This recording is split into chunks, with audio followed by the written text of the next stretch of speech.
Sidang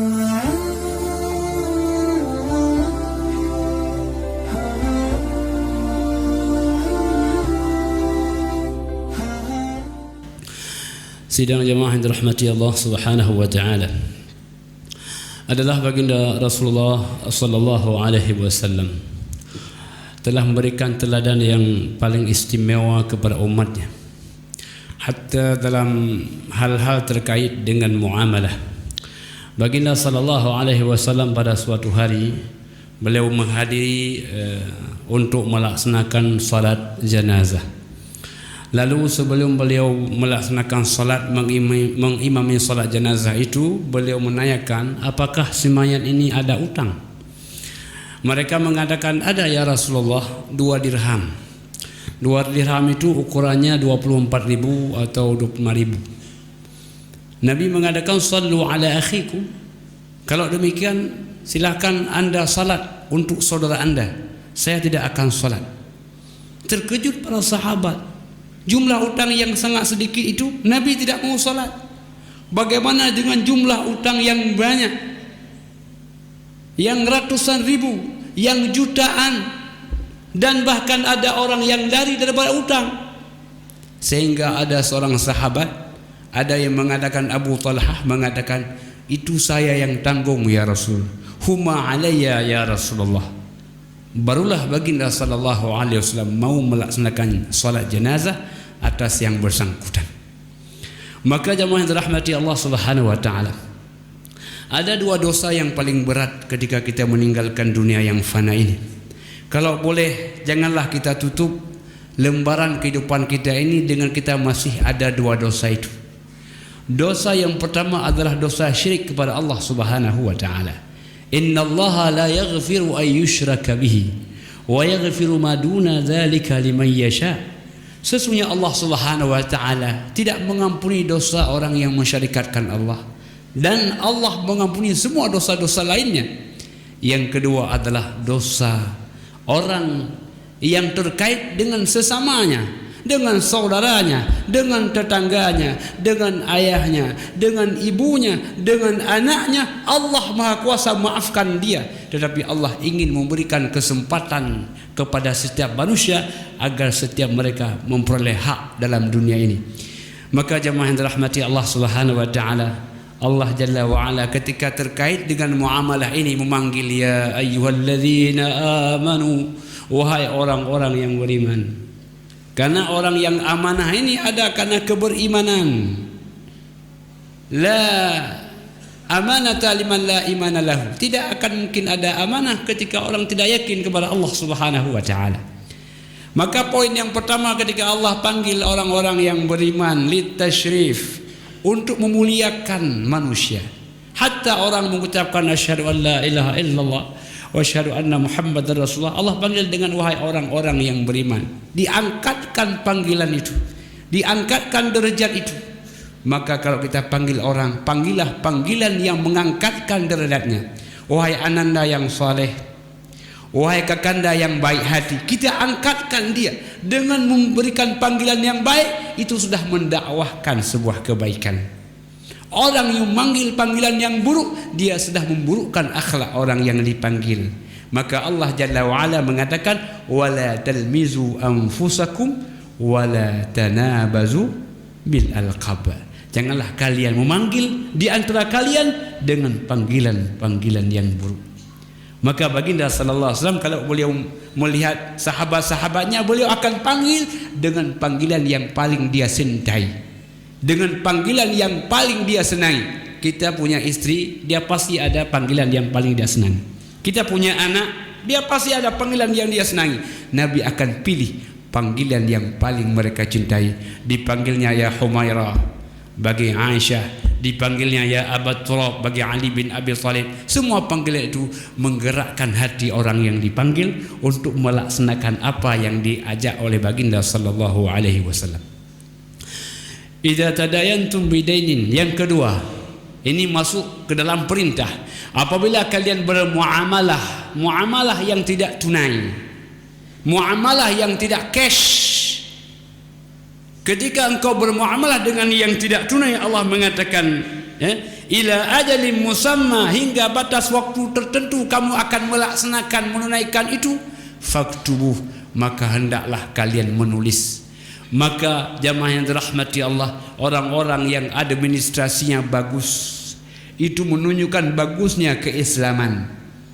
Dia ada tulisan-tulisan dalam hidupnya, kapan dia berutang, kapan dia bayar, kapan dia beli, kapan dia sudah bayar, semua tertulis dalam hidupnya. Ini menunjukkan orang-orang yang administrasi bagus, dan orang-orang ini diangkat jempol oleh agama kita.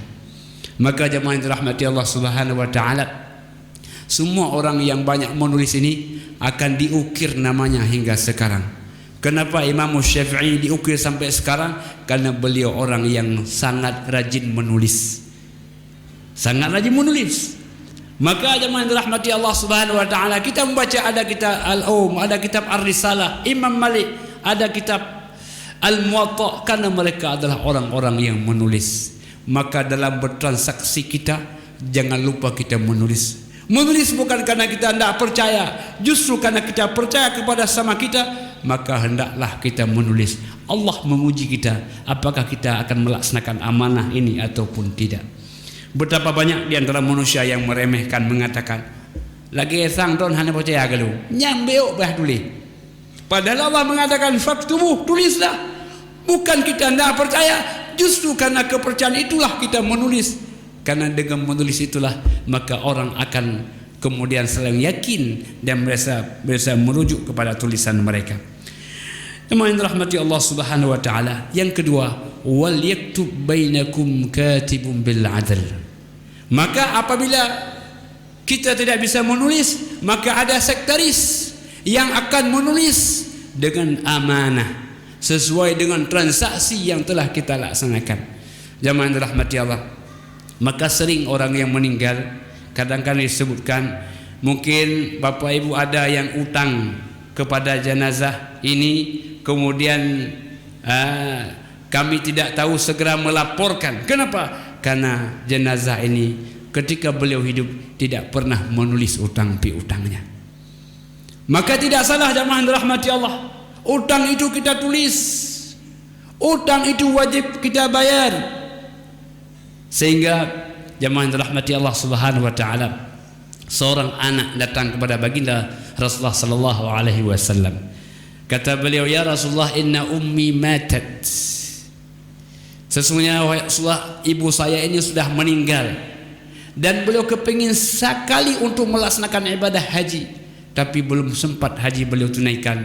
Allah telah duluan manggil kepada hadrat Allah Subhanahu wa taala. Afaqadaitu anha, apakah saya harus menunaikan? Afaqadaitu anha, apakah saya harus menunaikan utangnya ya Rasul? Maka Nabi mengatakan, law kana ala ummiki dainun, kalau ibumu punya utang, apakah kau akan membayarnya? Tentu ya Rasul. Maka hutang kepada Allah lebih layak untuk kau bayar. Jadi jemaah yang dirahmati Allah Subhanahu wa taala, bila ada orang utang 100 rupiah, itulah yang penghalang dia untuk masuk ke dalam syurga. Utang itu tidak bisa dibayar dengan salat, tidak bisa dibayar dengan zakat, tidak bisa dibayar dengan haji. Semua kebaikan kita tak bisa kita bayar utang itu sebelum yang bersangkutan memaafkan utang yang pernah dilakukan oleh jenazah tersebut. Maka jemaah dirahmati Allah, bagi orang-orang yang sadar akan betapa bahayanya orang yang meninggal dengan utang, dia setiap malam dia wasiatkan kepada keluarganya, nanti kalau saya meninggal, saya ada utang pada fulan. Rupanya istrinya takut, ben begah-begah dan meninggal itu. Kan ada sebagian orang, ketika kita sampaikan begitu, dia takut kalau kita meninggal. Padahal kita pesan ataupun tidak, orang pasti akan sesuai dengan janji Allah Subhanahu wa taala. Jadi oleh karena itu jemaah yang dirahmati Allah, muamalah dengan manusia ini muamalah yang sangat penting.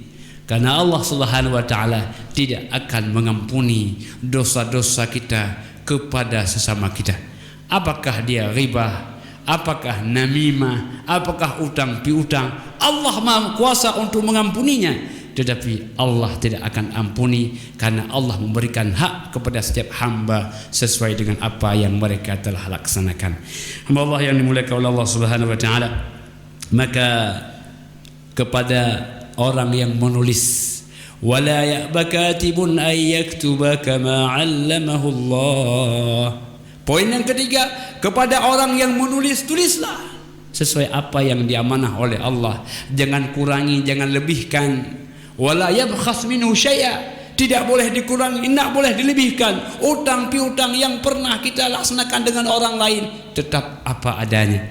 Jadi jemaah dirahmati Allah Subhanahu wa taala, kita tidak tahu sambil kita sehat sudah meninggal, apakah kita ketika pergi mungkin banyak juga yang tidak akan kembali lagi.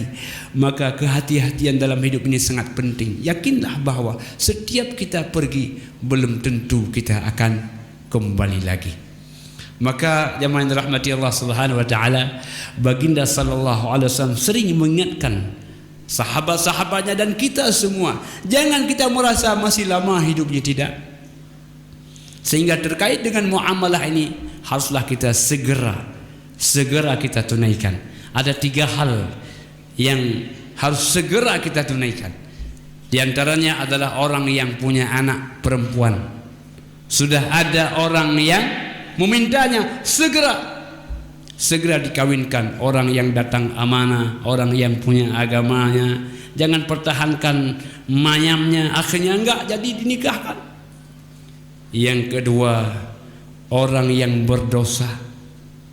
Orang yang berdosa segera kita bertobat, karena yaqtanim khamsan qabla khamsin hayataka qabla mautika.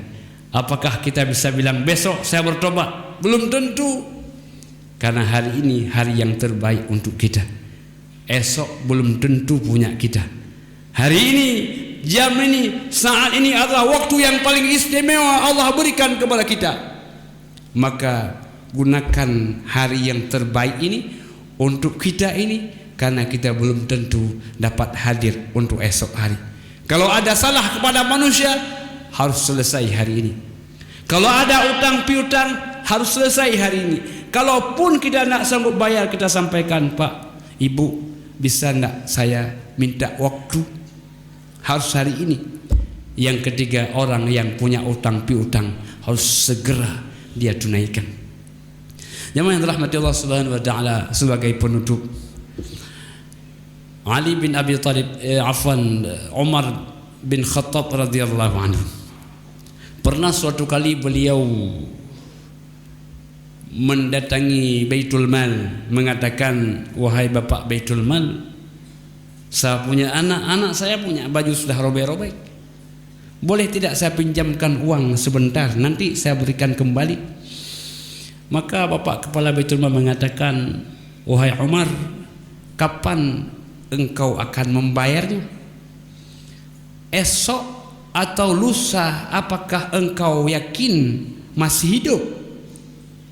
Apakah kau yakin akan bisa menunaikannya? Umar mengatakan, kalau begitu hendak jadilah. Biarlah anak saya pakai pakaian apa adanya. Yang penting saya tidak pernah mau meninggalkan alam dunia ini penuh dengan utang piutang. Nah, jadi jamaah yang dirahmati Allah Subhanahu wa taala, kita terus melaksanakan kebaikan kepada Allah Subhanahu wa taala, salat kita, ibadat kita, zakat kita, tapi pula jangan lupa kebaikan-kebaikan kepada sesama kita, utang piutang kepada orang lain. Ada hal-hal yang menyakitkan hati orang lain, segera kita minta dihalalkan, sehingga kita menggapai dalam dunia, fid dunya hasanah wa fil akhirati hasanah wa qina adzabannar. Jangan lupa jemaah yang dirahmati Allah Subhanahu wa taala, masuk surga ini kata baginda sallallahu alaihi wasallam bahwa aktsaru ma yudkhilul jannata, kebanyakan yang dapat menghadirkan, memasukkan orang ke dalam surga ada 2 komponen, taqwallahi wa husnul khuluq. Yang pertama, orang takut kepada Allah Subhanahu wa taala. Yang kedua, akhlaknya baik kepada saudaranya, baik kepada istrinya, baik kepada orang tuanya, baik kepada mertuanya. Semua orang mengatakan, wah, itu orang yang baik, Pak. Kebaikan kita orang lain yang nilai, kebaikan orang lain kita yang lihat. Maka ketika orang lain mengatakan baik, mungkin itulah salah satu nilai kebaikan yang dirasakan oleh orang lain. Maka sebaik-baik manusia adalah orang yang dirasakan kebaikannya oleh orang lain. Khairun nasi anfa'uhum linnas. Ketika kita dirasakan kebaikan kita kepada orang lain, apakah ilmu kita, apakah harta kita, apakah tenaga kita, maka itu sudah ada nilai 50% di hadapan Allah Subhanahu wa taala untuk masuk ke dalam surganya.